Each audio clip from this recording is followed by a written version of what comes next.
a la red Podcast SN.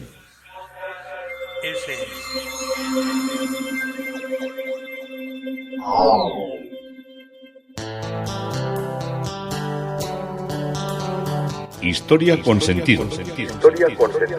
Un podcast realizado y presentado por Juan Carlos González.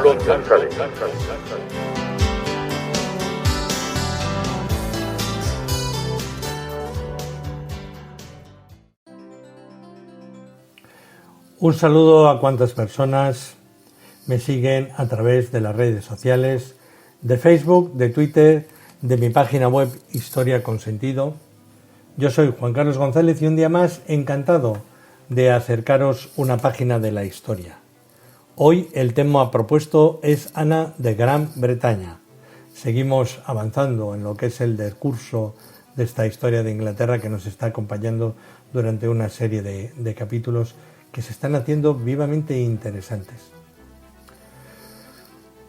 A no ser que uno viva cerca de algún templo emblemático o de alguna iglesia, ya es muy extraño oír las campanadas de la iglesia, salvo, como os digo, que vivas enfrente. Nosotros tenemos dos campanarios relativamente cerca, pero yo no los he oído más que cuando he pasado delante de las citadas iglesias. Seguro que hay gente que me está oyendo y vive enfrente de un campanario y me dice, ¿pero qué me estás diciendo? Que a mí me dan la torrada todo el día y parte de la noche, porque hay una norma de que las campanas no pueden sonar, al menos en verano, después de las 10 y antes de las 6 de la mañana. Tienen que silenciarse los mecanismos, que ahora son sofisticados. No somos gran cosa como pueblo campanero en nuestro país, salvo la zona de Cataluña y algunas basílicas o algunas iglesias que han traído fundidores de campanas de Alemania, sobre todo de Suiza, de Holanda, de toda esa parte. Ahí sí que ha habido grandes campaneros. Nosotros hemos sido muy amigos de hacer grandes cencerros, así como lo digo, pero no de hacer grandes sonerías. Por ejemplo, para mí es una de las mayores delicias es oír las campanas de la torre del campanile de la piazza de San Marcos, que muchas veces os he hablado de ella o del reloj que voy a hablaros luego y de sus toques, porque antiguamente en los pueblos, en las aldeas, mucha historia se movía a través de los toques de campana, había toque de campana de guerra, de arrebato, había toque de campana de incendios. Aún lo he llegado yo a conocer. No sabía identificarlo, pero las únicas veces que sonaba a las 2, a las 3 de la mañana las campanas y despertaban al pueblo de mi infancia era necesariamente porque había habido un incendio. Era un ton, ton, ton, ton, así muy típico. Yo lo recuerdo en la nebulosa de los tiempos, porque ahora lo que oye son las sirenas de los bomberos, afortunadamente, porque antes cuando oía la campana eso suponía que los vecinos tenían que ir con un cubo para hacer una cadena, porque los bomberos no estaban en todas las ciudades, había bomberos voluntarios. El ayuntamiento tenía como una especie de cuartos de bomberos donde habían enroscadas las mangueras, la gente tenía que ser voluntaria de los bomberos, en fin, un auténtico. Ahora pensamos eso y pensar en que una casa ardiera y nos da el vértigo. Yo no era consciente, pero yo vivía en una casa porque por dentro era toda de madera. Se terminó quemando, pero yo ya hacía muchos años que me había ido de vivir de esa casa y ahora digo yo, ¿cómo podíamos vivir en una caja de cerillas que podía echar a arder en cada instante? Pero bueno, o andábamos con mucho cuidado y no se quemó. Por eso os digo que los toques eran muy exigentes.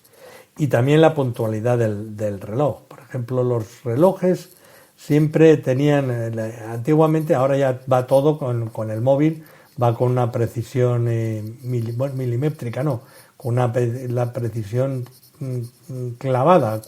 No sé cuál es la palabra de puntualísima, ¿no? Pero antes siempre había una cadencia de 4, de 5, de 3, de 4, de 2 minutos, según era el ajuste.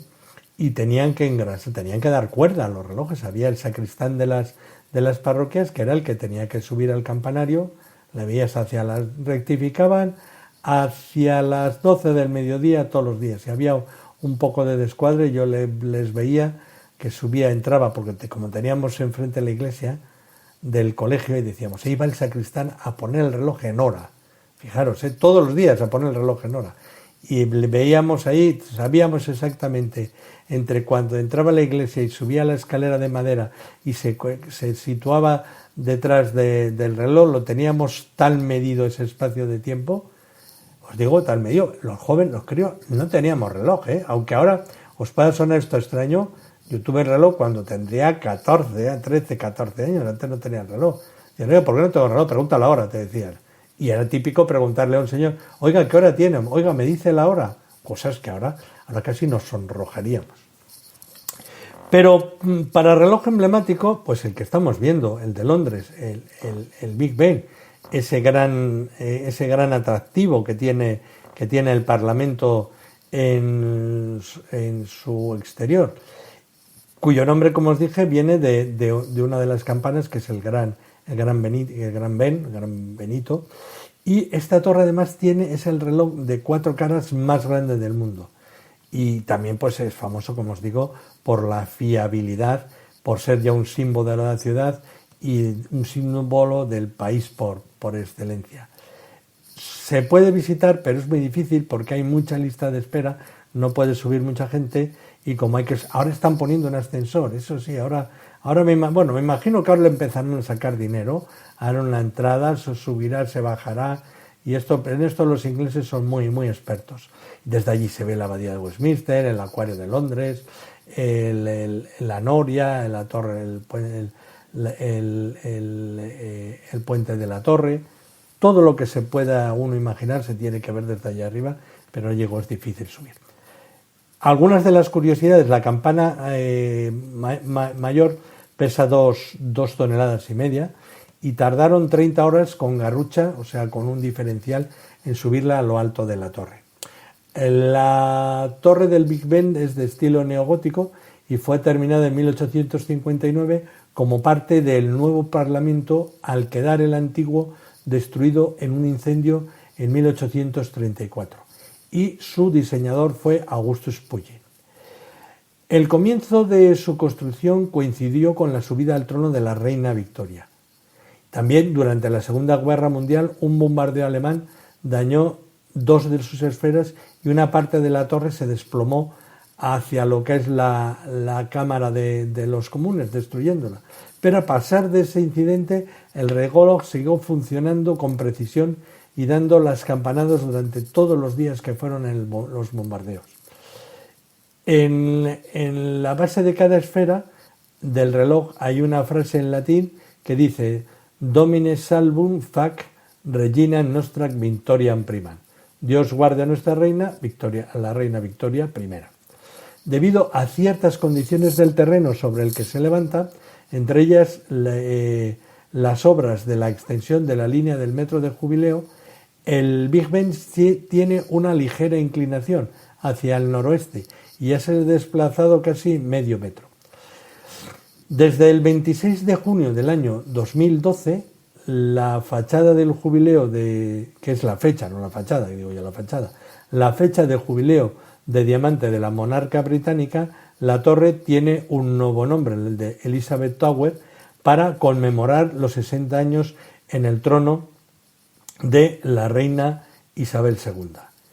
Y es uno de los momentos favoritos de lo que es Londres y de los que más público atrae desde fuera. Y siempre quien quiere hacerse una foto que prescriba que ha estado en Londres tiene que hacerse con a su espalda el Big Ben, el reloj.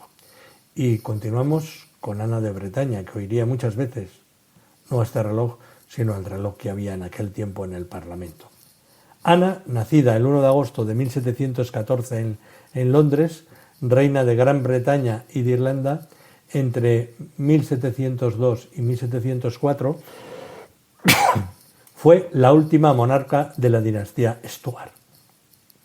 Deseaba gobernar de forma independiente, pero sus limitaciones intelectuales y su enfermedad crónica le hicieron depender en gran medida de sus ministros, que dirigieron los esfuerzos de Inglaterra contra Francia y España en la Guerra de la Sucesión Española de 1701 a 1714. Las amargas rivalidades entre los lores y los comunes que caracterizaron su reinado se intensificaron con la incertidumbre sobre la sucesión al trono. Ana fue la segunda hija de Jaime, duque de York, rey Jaime II, y Anne Hyde. Aunque su padre era católico, fue criada protestante por instancia de su tío el rey Carlos II. En 1683, Anne se casó con el apuesto, aunque poco inspirador, príncipe Jorge de Dinamarca, que vivió de 1653 a 1708 y que se convirtió en su devoto compañero. De mayor importancia política fue la relación íntima de Anne con su amiga de la infancia, Sarah Jane Churchill, esposa de John Churchill, más tarde primer duque de Marlborough. La hermosa e inteligente Sarah se convirtió, suponemos que en la dama de cama de Anne, y muy pronto fue la que tuvo un inmenso poder. Esto se ha mantenido como semioculto dentro de lo que es la historia de las reinas de Inglaterra, pero se entiende claro. Fue Sarah quien persuadió a Ana de ponerse de al lado del gobernante protestante Guillermo III de Orange, stadtholder de los Países Bajos, cuando Guillermo derrocó a Jaime en 1688. Por la Carta de los Derechos de 1689, Guillermo y su esposa María, la hermana mayor de Ana, fueron nombrados rey y reina de Inglaterra, y Ana fue colocada en la línea para la sucesión al trono. Anne y Mary tuvieron siempre una amarga pelea, y después de la muerte de Mary en el año 1694, Guillermo cultivó la buena voluntad de Anne, pero se negó a nombrarla regente durante sus ausencias de Inglaterra. Aunque Anne estuvo embarazada 18 veces, entre 1683 y 1700, solo 5 niños nacieron vivos, y de ellos solo un hijo, sobrevivió a su infancia. Su muerte en 1700 puso fin a las esperanzas de Anne de proporcionarse a sí misma y a los 3 reinos, Inglaterra, Escocia e Irlanda, un sucesor. Por lo tanto, ella acató el acta de asentamiento de 1701, que designó como sus sucesores a los descendientes Hanover del rey Jaime de Inglaterra, a través de su hija Isabel. Guillermo murió el 8 de marzo de 1702, y le sucedió Anne, que fue coronada el 23 de abril en la abadía de Westminster. Anne se convirtió en reina a la muerte de Guillermo, como os digo, en marzo de 1702, y desde el principio fue motivada en gran medida por una intensa devoción a la Iglesia anglicana. Detestó a los católicos y a los disidentes romanos y simpatizó con la High Church, que era la que acompañaba a los lores, a los Tories. Al mismo tiempo, trató de estar libre de la dominación de los partidos políticos, y su primer ministerio, aunque predominantemente Tory, sus primeros ministros, estaban encabezados por los neutrales Sidney, Godolphin y el duque de Marlborough. La influencia de Sarah Churchill, ahora duquesa de Marlborough, sobre Ana fue leve después de 1703, aunque el duque siguió siendo comandante de las fuerzas británicas. En ese momento había estallado la Guerra de la Sucesión Española, en la que se dirimía el futuro de Felipe, el nieto de Luis XIV, de subir al trono del reino español.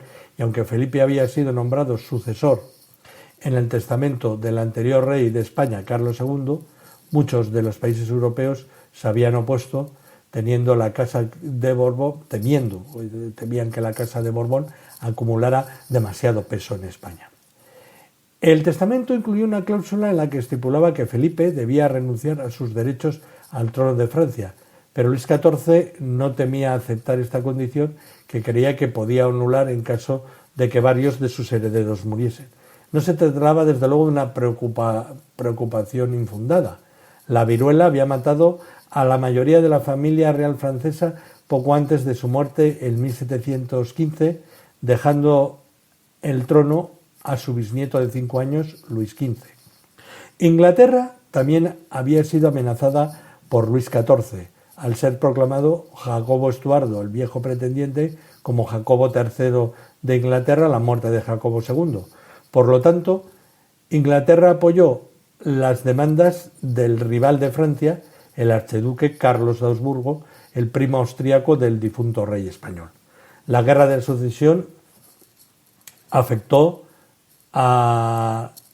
y fue muy conocida en Norteamérica como la guerra de la reina Ana, en referencia a la segunda de las guerras indio-francesas, y continuaría hasta los últimos años de la reina Ana y dominaría la política extranjera y nacional. En 1710 recibiría en Londres la visita de 4 jefes iroqueses, en los que se encontraban el Mohawk Henry Tejenoracaba, dentro del conflicto territorial que tenía con Canadá. Poco después de su ascenso al trono, Ana había nombrado Lord Almirante a su marido, dándole el control de la Marina Real. Ana dio el control del ejército a Lord Marlborough, designándolo capitán general. Marlborough también recibió numerosos honores de la reina. Fue nombrado caballero de la Orden de la Jarretera y fue elevado al rango ducal. La flamante duquesa de Marlborough fue agraciada con el cargo de señora de los trajes o vestidora real, el honor más alto al que una dama podía aspirar en la corte. Ana era favorable al partido Tory, dirigido entonces por Sidney Golding, primer barón de Godolphin, entre cuyos miembros solía escoger a su primer ministro. Los Whig, que eran los contrarios a los Tories, terminaron partidarios vigorosos de la Guerra de Sucesión Española, se convirtieron en un partido mucho más influyente después de que el duque de Marlborough obtuviera una gran victoria en la batalla de Belheim en 1204. Los Whig se hicieron rápidamente con el poder y pronto, bajo la influencia de Marlborough, expulsaron a casi todos los Tories de los ministerios. Lord Godolphin, aunque era un Tory, se alió con Marlborough para asegurar la continuidad en su cargo. Si bien Lord Godolphin era el jefe nominal del ministerio, el poder en realidad lo ejercía el duque de Marlborough y los 2 secretarios de Estado, Charles Spencer, conde de Sunderland, y Robert Harley, conde de Oxford y Mortimer. Es de destacar que el hijo de Lord Godolphin estaba casado con una de las hijas del duque de Marlborough y que Lord Sunderland era también yerno de Marlborough. O sea, que todo esto se lo llevaban entre una familia, entre los Sunderland, los Spencer, los Handel y los Marlborough. En 1713, un acuerdo entre España y Gran Bretaña otorgó a los británicos el monopolio del comercio de esclavos con las colonias españolas. Bajo el asiento de negros, Gran Bretaña tenía derecho a abastecer a estas colonias de 4.800 esclavos africanos al año durante 30 años. El contrato para el suministro fue asignado a The South Sea Company, de la cual la reina tenía alrededor del 22% de las acciones. La edad avanzada de la reina y sus enfermedades hicieron de la sucesión un tema crucial. Los principales Tories estaban en constante comunicación con el medio hermano católico exiliado de Anne, que era Jaime, el viejo pretendiente, que había sido excluido de la línea de la sucesión. Sin embargo, la súbita enfermedad y muerte de Ana frustró cualquier plan de los Tories pudieran haber tenido de capturar para el trono a este pretendiente, y su último acto fue asegurar que en la sucesión protestante, poniendo el bastón del señor tesorero en manos de un moderado capaz, de Charles Talbot, duque de Shrewsbury, que presidió la adhesión pacífica al príncipe de los Hanover, Jorge Luis, rey Jorge I, que iría desde 1714 a 1727. Pero, mientras tanto, ¿qué pasó con todo lo que era el fenómeno religioso durante el gobierno de Anne? Pues el famoso congregacionismo, congregacionalismo, que fue un movimiento cristiano protestante que surgió en Inglaterra a finales de los siglos XVI y XVII y que ocupa una posición teológica entre el presbiterianismo y el protestantismo más radical de los baptistas y de los cuáqueros. Hace hincapié en el derecho y en la responsabilidad de cada congregación debidamente organizada para determinar sus propios asuntos sin tenerse que someter estas decisiones al juicio de ninguna autoridad humana superior, y como tal eliminó a los obispos y a los presbíteros. Cada iglesia individual es considerada como independiente y como autónoma. Aunque no siempre fue cierto, en los primeros días de los Estados Unidos, los congregacionalistas habían desconfiado en general del establecimiento estatal de la religión y se esforzaron trabajando por la libertad civil y religiosa. Su énfasis en los derechos de la congregación particular y en la libertad de conciencia surgió de sus fuertes convicciones en cuanto a la soberanía de Dios y el sacerdocio de todos los creyentes. Esta actitud llevó a muchos a adoptar el liberalismo teológico y social y a participar en el movimiento ecuménico. Los congregacionalistas fueron originalmente llamados independientes, ya que todavía están en comunidades galesas, formando por primera vez en Gran Bretaña y en Estados Unidos. El congregacionalismo ya en el siglo XX se trasladó a otros países y formó iglesias unidas con las denominaciones de todo el mundo. El camino congregacional se hizo prominente en Inglaterra durante las guerras civiles del siglo XVII, pero sus orígenes se encuentran en el separatismo del siglo XVI. Robert Owen ha sido considerado como el fundador del congregacionalismo, aunque era un personaje errático y las ideas congregacionales surgieron independientemente de él. Sus creencias fueron avanzadas por los separatistas, aquellos que abogaban por la separación con la Iglesia de Inglaterra, muchos de los cuales fueron severamente perseguidos ya bajo Isabel I, y 3 de ellos sufrieron, Gresham, Boarrot y Prenry, sufrieron el martirio para esta ideología. Un grupo de estos separatistas se estableció en Holanda para escapar de la persecución. Algunos de sus miembros son los que más tarde zarparon hacia el Nuevo Mundo en el Mayflower, en el año 1620. En la época los del Mayflower son los que se comieron el pavo, Thanksgiving, Acción de Gracias. De aquí nos viene la historia. Y en la época del Parlamento Largo, 1640-1653, muchos exiliados regresaron a Inglaterra y los independientes, como se les llamaba entonces, se volvieron cada vez más activos. Fueron particularmente influyentes en el ejército debido a su asociación con Oliver Cromwell. Se alejaron de los presbiterianos con quienes habían cooperado inicialmente, acercándose a los bautistas y a los hombres de la Quinta Monarquía, y su influencia alcanzó su apogeo durante la Commonwealth en la década de 1650 con los líderes que vimos en su época. La adhesión de Guillermo y de María en 1680 y la consecuente Ley de la Tolerancia de 1689 aseguraron la supervivencia de los congregacionistas, aunque todavía se enfrentaban a discapacidades civiles. Su situación empeoró durante el reinado de la reina Ana entre 1602 y el 14 y la ley de conformidad ocasional, que porfió a los disidentes para calificarlos para cargos públicos al tomar ocasionalmente la comunión en la iglesia parroquial anglicana, y la ley del cisma de 1714, que se dirigió contra las escuelas.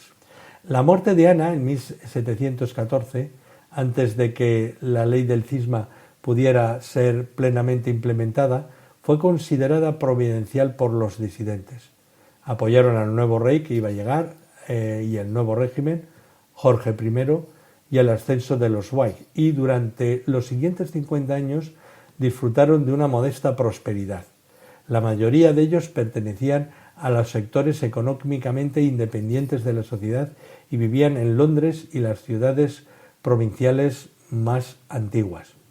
En los siglos XVII y XVIII, los congregacionistas fueron especialmente activos en la educación, y durante el reinado de Carlos II, de 1660 a 1685, los disidentes habían sido inhabilitados de las universidades y muchos ministros expulsados comenzaron a crear pequeñas escuelas y colegios llamados academias como la Manchester Academy, la New Hampshire College, y sus planes de estudio, influenciados por las teorías educativas de Francis Bacon y de John Amos Comenius, estaban más en sintonía con las necesidades de la vida cotidiana que las de las universidades, y fueron precursores de muchos desarrollos educativos posteriores. A medida que el siglo XVII disminuyó el celo religioso y el racionalismo se volvió más influyente, el deísmo y el arrianismo, una herejía que negaba la divinidad de Cristo, estaban muy extendidos, este último especialmente entre los presbiterianos, algunos de los cuales adoptaron el unitarismo. El unitarismo es una forma de cristianismo que afirma que Dios es una persona, el Padre, y no tres personas en una, como sostiene la doctrina de la Trinidad. En Gran Bretaña y en Norteamérica varios grupos religiosos han sido considerados unitarios debido a esa creencia, y el unitarismo moderno data del periodo ya desde la Reforma Protestante. En Inglaterra había habido unitarios aislados hacia 1600, el más notable fue John Bidley, y el unitarismo se desarrolló como un movimiento formal alrededor de 1700, en parte dentro de la Iglesia de Inglaterra, pero principalmente en lo que eran los círculos disidentes. En Estados Unidos, el liberalismo religioso, que vino a ser conocido como unitarismo, surgió dentro de las iglesias congregacionales de Massachusetts, con la reacción en contra del Gran Despertar, que era un movimiento teológico que estuvo entre 1640 y 1643, y la elección en 1805 de Henry Ward como profesor de la Cátedra Hollis de Teología de la Universidad de Harvard, que desencadenó una controversia que dio como resultado que los liberales pasaron a ser una denominación separada. El sermón de William Ellery Canning en 1819, titulado Cristianismo Unitario, fue una influyente declaración de sus creencias. En 1838, en un discurso de la Facultad de Teología, Ralph Waldo Emerson declaró que la verdad religiosa debe basarse en la conciencia interna, no en pruebas históricas externas. Los unitarios más conservadores se opusieron a Emerson y a sus seguidores, conocidos como trascendentalistas, temiendo que tal subjetivismo destruyera la posición cristiana de esa religión debidamente revelada. Desde la controversia sobre el trascendentalismo, algunos dentro de la dominación siempre han estimado importante mantener la continuidad con la tradición cristiana, en tanto que otros han encontrado que el cristianismo es intelectualmente limitado y emocionalmente restrictivo.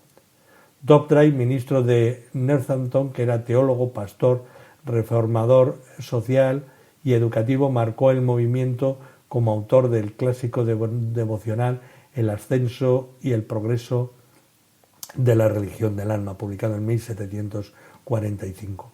A principios del siglo XVIII, el congregacionalismo fue profundamente influenciado por el auge del metodismo y del renacimiento evangélico, etapa que iría de 1750 a 1815, y muchos ministros se vieron profundamente afectados por el renacimiento de esas ideas, y muchas personas se inspiraron en la predicación metodista para unirse a las iglesias congregacionales.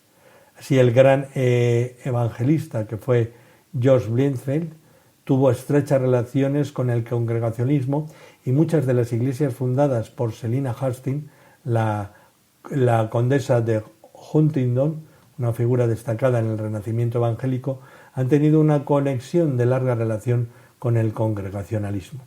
En 1815 el congregacionalismo había sido remodelado por lo que se denominó como Renacimiento evangélico, especialmente en las áreas industriales en desarrollo de Lancashire y en Yorkshire, y el resultado sobresaliente del Renacimiento evangélico con el congregacionalismo fue la fundación de la Sociedad Misionera en 1795, más tarde nombrada como Sociedad Misionera de Londres en 1818.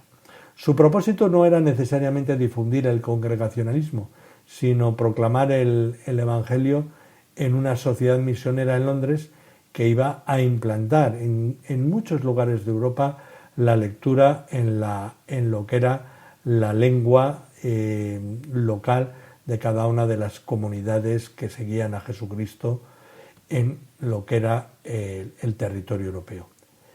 Esta fue cuando ya la victoria liberal de 1906 representó un punto álgido en la influencia social y política del congregacionalismo. Después de esto, las iglesias congregacionales compartirían el declive institucional de la mayoría de las iglesias británicas, pero continuaron mostrando vitalidad teológica y cultural. En octubre de 1972 se decidieron formar la Iglesia Reformada Unida y en el 81 se unieron a la Iglesia de Cristo que vemos todavía en algunas ciudades europeas. Y hasta aquí nos ha traído Ana de Gran Bretaña, en esta historia en la que mezclamos parlamentarismo, historia de la Iglesia, movimientos reformadores a partir del anglicanismo y muchas otras cuestiones que nos acercan a la historia, a nuestra historia de Historia con Sentido. Yo soy Juan Carlos González y un día más encantado de haberoslo podido contar.